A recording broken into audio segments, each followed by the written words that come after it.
Okay, so the next match is Undertaker versus Kamala. Um, and during this time, Harvey Whippleman is arguing with Howard Finkel. Do you remember that? They'd have often they'd have little arguments, wouldn't they? And Finkel would announce him as Dr. Harvey Whippleman. He'd say it with distaste. Oh, and this match was awful. This was the worst match of the night. It was brief, but it was diabolical. I mean, I owe Undertaker a massive apology because around this time, I thought Undertaker was a bad wrestler, but it was just the Oh, opponents they put him against was the problem. Like people like Kamala, Giant Gonzalez, these like immobile wrestlers who couldn't give him a good match. I mean, ironically, years later, Undertaker's been in some of my favorite matches, but yeah, this match was abysmal. It really was definitely the worst match of the night for me. yeah. Um, Because I remember because when I said about Kamala before, he actually he personally complained about the Undertaker getting more money than him. oh, is that right?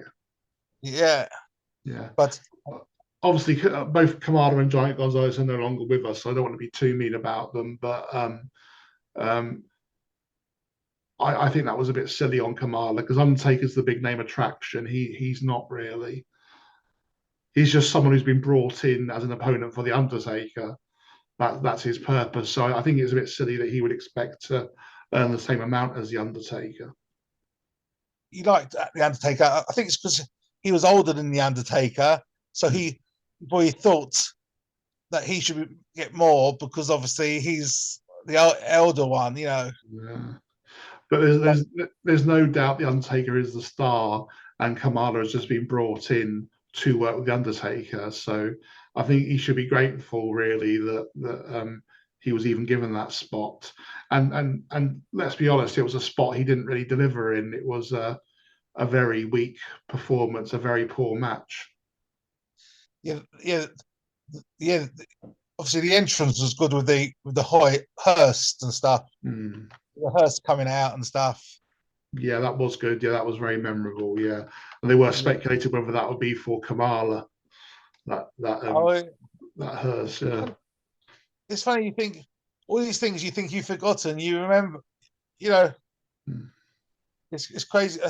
Uh, hopefully, another 30 years, we can do another podcast, If and it's we'll still be alive, then yeah, no, we'll both be in care homes. yeah.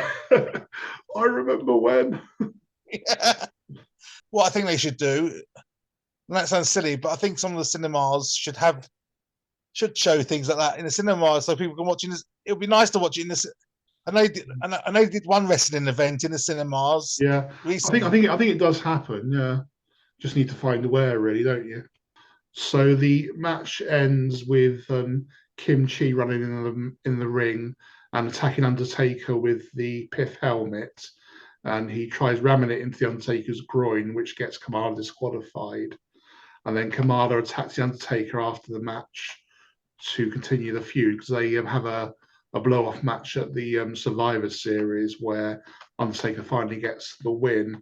But it was a very short match as well. I think it was about 3 or 4 minutes. After the match, Kamala, Kimchi, and Harvey Whippleman retreat to the dressing room. Like I say, this was an abysmal match, and it's definitely the weakest match of the night.